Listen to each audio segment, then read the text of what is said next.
Good day, you absolute legends. Season 2 of Light No Sky is here finally. Cannot wait to get started. So first of all, as always, we need to make a brand new game in creative first of all. Now, if you want to participate in Season 2, I do have a Google form you'll need to quickly fill out. Link to that in the video description down below, because this time round, we will not be making the coordinates for Season 2 public, just due to a few griefers that we had the last time. We ran into a few issues, so we thought this was going to be the best way in order to proceed forward with Season 2.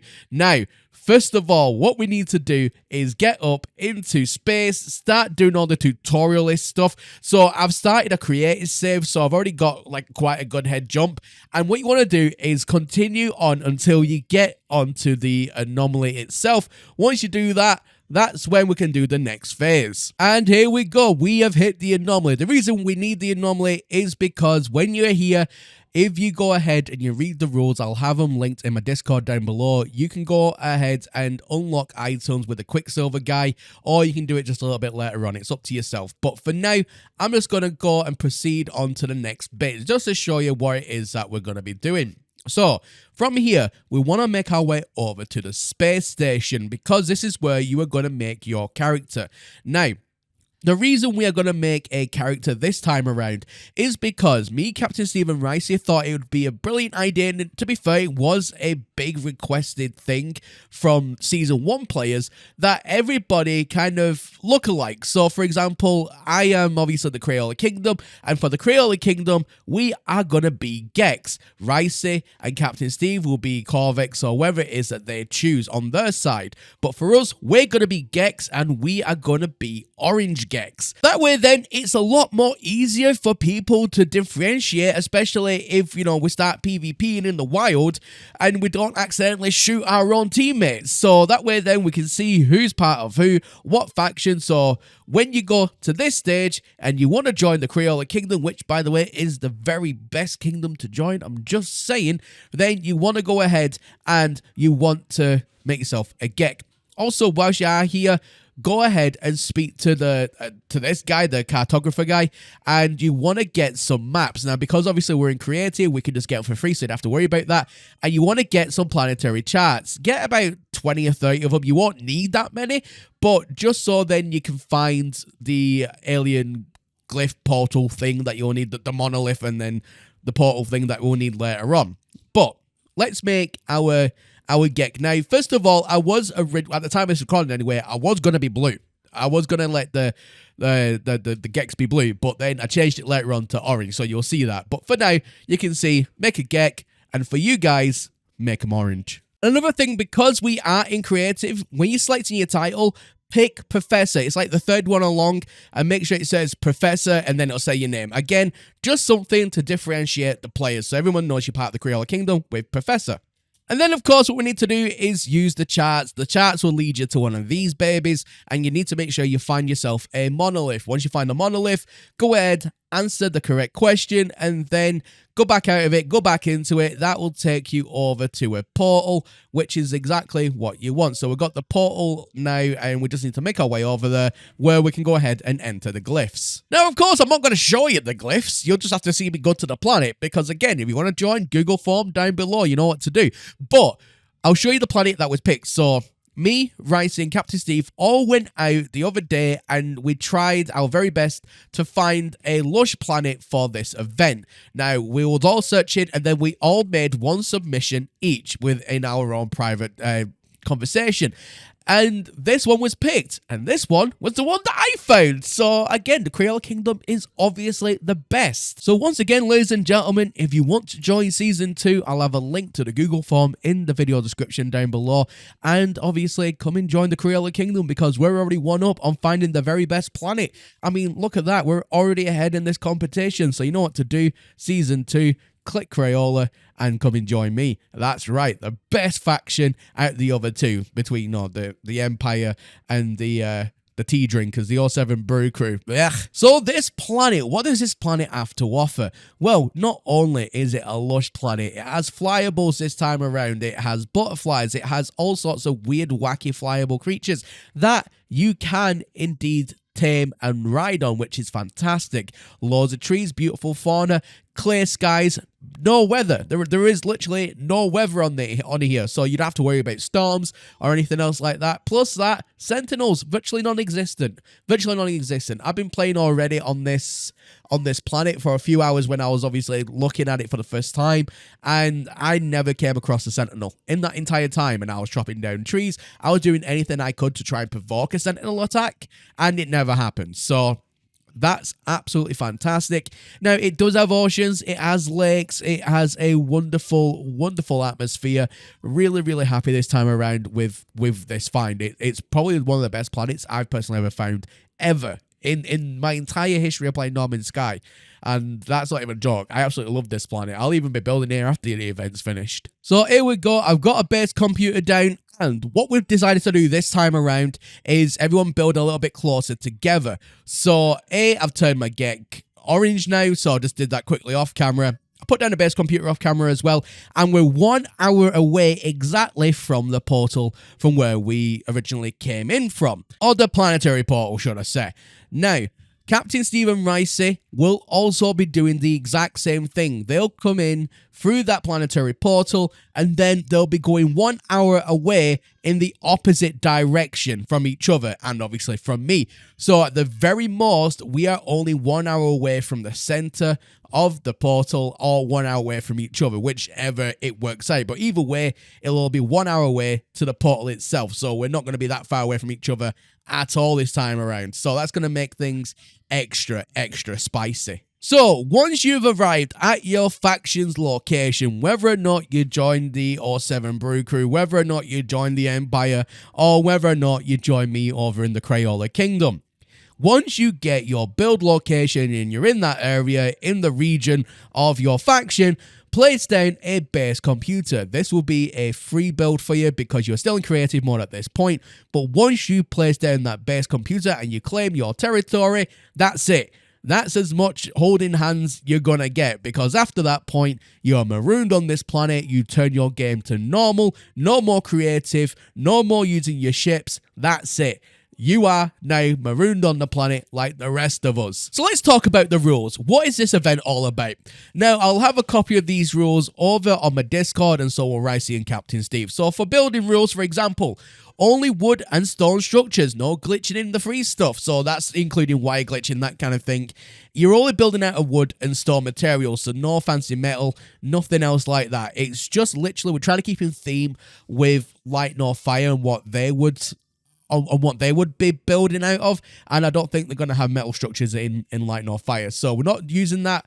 Wood and stone only. Lighting should look in keeping to the medieval-like style, so try and avoid anything too modern. And for like building placement as well, try and build as close to your faction leader as possible. So if you come and join over in Crayola, try and build as close to me as possible. And when you do place down a base computer, you want to name it with the first starting letters depending on which faction you pick. So for example, for Crayola Kingdom, you pick C and K.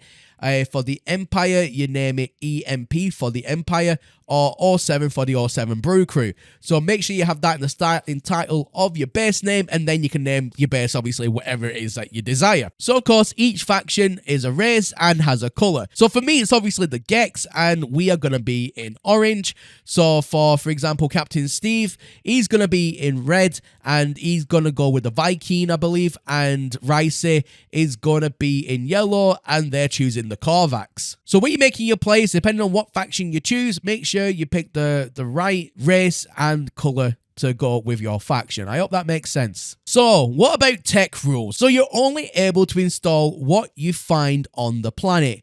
And that's from like traders that land as well. You can use that. So no ships, no exocrafts, nothing like that. You can use mounts, so any pets that you tame that you can mount, you can use them. That's how you get around. That's how we got around in Season 1, and that worked perfectly.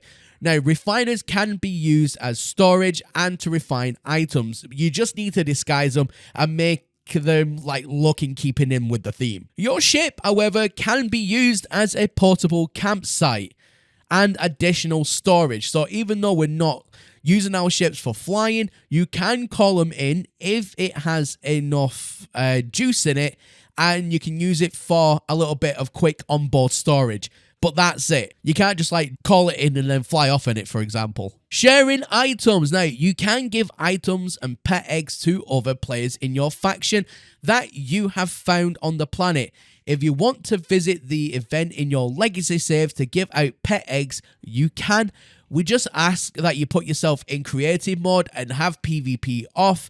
And please don't give anything else out that you already have in your legacy save to give a one-up on somebody else. Just literally keep it to those things. Now, to try and make it easier, if you do have a living ship, use that for flying about the planet so we can differentiate between those that are in other saves that are just, you know, doing like quick runs like that. So use a living ship if you do have it. Now, let's talk about weapons. If you purchase an X-Class module from a trader or find a module in a damaged machinery and it's for a pulse splitter or something, you can install the tech to let you use it if you can find and craft the components or find them on the planet. If you find the modules you don't want, you can sell them for nanites in the station when you reach the hub. You can use the nanites to buy maps in the station, but not other modules in the station. I hope that makes sense. You have to find and buy tech on planets. Only the leaders can use staffs from the Quicksilver store. The reason we do this is so then it helps spot us, the leaders, on the battlefield, if you will, on the field, so when we're running about. So when PvP is on and you see one of us or see someone holding a staff, chances are it's only going to be me, Rice, your Captain Steve, and there are benefits to taking us out, which we will explain later. So weapon restrictions is basically you can install and use anything you've found on the planet. The only two weapons we are not allowing this season is the neutron cannon or the geology cannon. The reason being is the neutron cannon completely ignores shields. It really does. It's way too OP. And geology cannon does too much terrain damage and it just ignores shields as well. So this time round, no neutron cannon, no geology cannons. So for power rules as well, light nor fire may have magic. Imagine there will be local teleporters at your base. You can have biofuel reactors and have a teleporter to go to the space station. Don't use teleporters to jump to other faction bases, however. That's a big no-no. Only travel to your own base or faction leader's base only. You can also use biofuel reactors on your vaults to store items. Again, disguise or hide the vaults or anything that looks too technological. Quest and exploration. Once you're on a planet and you have placed down a base computer and claimed an area in your faction's territory, change your game mode from created to normal mode. You can do all your building and local faction visits and base gathering in your region in normal mode. When you leave your faction's region area, you need to be in survival mode and have your PvP turned on. This applies to quests and events. If you come under attack, fight back or try and get to a safe house, like an in-game structure basically. Anything undercover counts as long as it's actually a structure, not just like a random rock or something. Here, other players' multi-tools normally disable anyway. They shouldn't be able to kill you in these buildings by game design. But again, take that with a pinch of salt, it is Norman Sky after all. In these structures, make a save or wait for an autosave. Once it's done, you can quit out if you feel you're outclassed to avoid death. No quitting out whilst you are out in the wild. So if you're getting tagged outside in the wild and you just quit, that's it. Yeah, that's against the rules. You won't be welcome back. Using your ship as a portable camp doesn't count as a safe house. So if you jump into your ship to try and get away from somebody, that's obviously not allowed at all. Quests will be announced on Discord and on your faction's leader community tabs, maybe even your faction leader's YouTube channel. So make sure obviously you hit the like, subscribe, hit the bells to make sure you know what's going on, and keep an eye out as well for objectives. Now, what happens if you die? We'll be starting up another planet in time. So obviously we're talking about seasons 3 and so on. But if you die, you only have one life. So please remain out of the event. Choosing to use the hub or hunt other players is risky. Remember that. What happens to the leaders when we die? So if you're a leader and you die on your way to the hub, you can restart all over from scratch. So basically, what happened last time in Season 1, I died. I died a few times. And every time a leader dies, we have to delete our entire base. We have to delete everything and start over from complete scratch. This only applies to the leaders. Remember, if you die out in the wild, that's it, you're out of the competition. However, there is a small rule to that as well, that at the end of the event, we will make an announcement for when the leaders die that we will stay dead. There is a caveat to that, but that's usually towards the end of the event, but we will announce when that change does happen. Now, there is something called the death pardon, and in times that the game glitches or a bug kills you, let your faction leader know. So let me, Ricey, or Captain Steve know. Give us a quick DM on Twitter or DM on Discord. Let us know what happened, and if it's due to, you know, like a troll that somehow managed to get onto the server and kills you, or, you know, you get stuck in terrain, or you're falling through a planet. So just basically just let us know, and we'll see if it warrants what's called a death pardon, where you can continue in the event. Now, awards and special perks. Now, this is something that we did at the end of Season 1 to award players that basically outshone with the building or with just the way they played and helping others. We wanted to highlight certain players for doing certain things. So we have Grand Architect, which is the ability to stay in creative mode for 24 hours from the start of the event, and they can build to their heart's content, use anything they want. You're in creative mode, go absolutely nuts. It's going to be great. The next one is called Knights. Now, I knighted a few people of my own on Discord, and when you're in creative mode, prior to the event start, you can pick either a scatter blaster or a blaze javelin as a starting weapon. You can install it, have all the bonuses and upgrade modules for the one that you pick, not a problem. And that will give you the competitive edge as a knight for when you start on Season 2. Now, each faction does have 3 named knights to their faction. So I have 3, Ricey has 3, and Captain Steve has 3 as well. This is based on participation in quests, the PvP, the helping in the community, etc. Persons that stood out to the leaders. Granted, they were not on all the time, and this boils down to their own personal choice. Each season will choose 3 more people, and if you didn't get knighted this time, there's always a chance next season. Now, this is a rolling thing, so if you're a knight in Season 2, you're not guaranteed to be a knight in Season 3. So we'll be picking 3 new knights every time. So it is a rolling thing. But there you go, ladies and gentlemen. That is the entire rule set. I hope to see you all on Season 2. Again, fill out the form in the link in the video description down below. And if you have been successful in being accepted, you'll get an email back with the glyph coordinates. But again, please make sure you do not share them out under any circumstances. But other than that, ladies and gentlemen, thank you all so much for watching. I hope to see you in Season 2. And as always, my name is Professor Cynical, and I'll catch you all again in the next one. Bye for now.